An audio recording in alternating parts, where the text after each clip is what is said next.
Cafe Networking Podcast promotes successful business experts. I'm Tom Rioch, known as the King of Networking, connecting people throughout the world from my podcast studio in Brazil.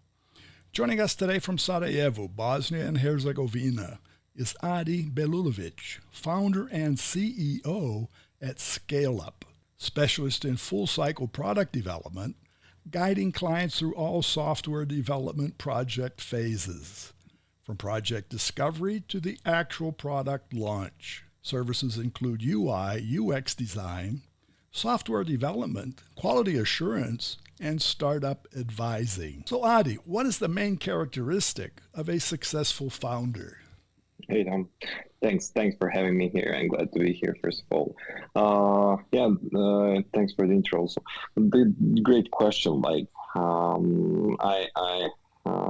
Over the decades of working with different startups and different founders, it's always there. Like, what is the key characteristic? What do you look for? What is the key characteristic of the founder? What do they need to get? There are founders like with different ideas, with different products, and there is no correlation in any of them. At some point, they need to be super smart. At some point, they need just to be persistent, etc. But if I need to kind of put it in out there, like the one single characteristic of successful founders, it will be perseverance. Mm-hmm. The reason for that, like, I like the quote, like it's about not about succeeding. It's about if you can get one failure and get to the next failure without you losing enthusiasm. And that is basically what divides success from failure. And that is really true. Like, you can never lose enthusiasm. And I would say, like, if I need to take one characteristic, that would be that perseverance. Like, persevere, and no matter what happens, persevere and keep going. On the other side, there is a thin line between that and being egocentric. So you cannot, you have to persevere to succeed. Mm-hmm. But you have to be open and listen to other ideas, especially what your clients say.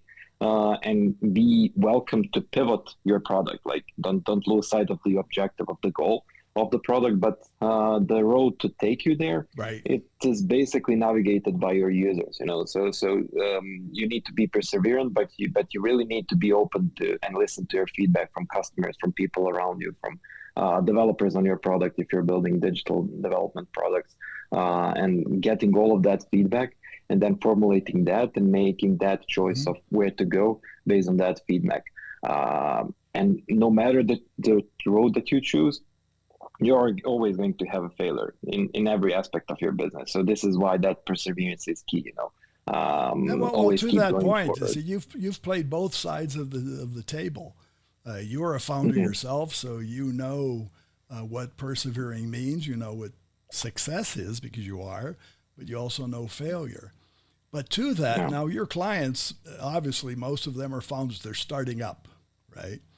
Exactly. And so that's an interesting discussion of you and your experience, advising, helping them to understand and share your path, but also being open to listening.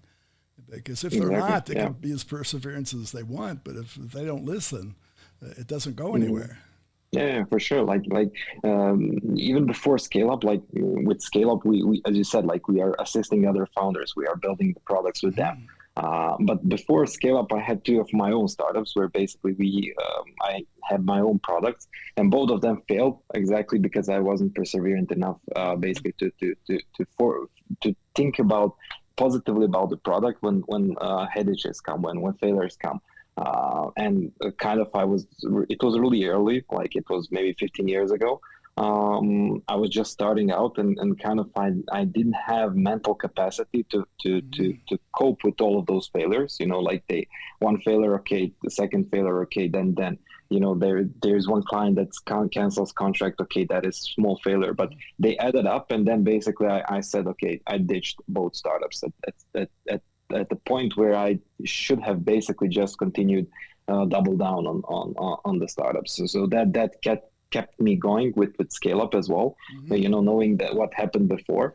And this is kind of other approach, like you mentioned that we are doing advising. This is why we are doing advising. It's not about being egoistic on trying to sell our services more. It's more like trying to assist founders in a way that they're thinking about the product.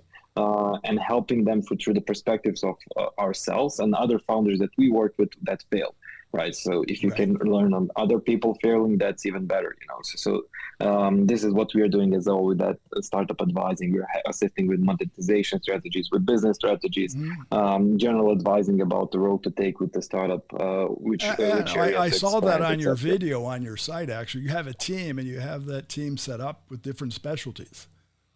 Exactly. Yeah. Trying to be one-stop shop for startups, right? So you have an idea, awesome. Let's brainstorm the idea, and we are going to go over together to every aspect of the business. That is the goal. And you have somebody there within your team to address that for your clients.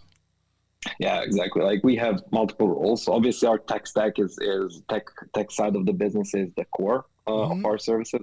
But that is the different step, like in dealing with enterprises, we are working with clients that have the whole hierarchy, whole infrastructure set up on their own side. And you're just filling the small gaps in that big infrastructure that they have.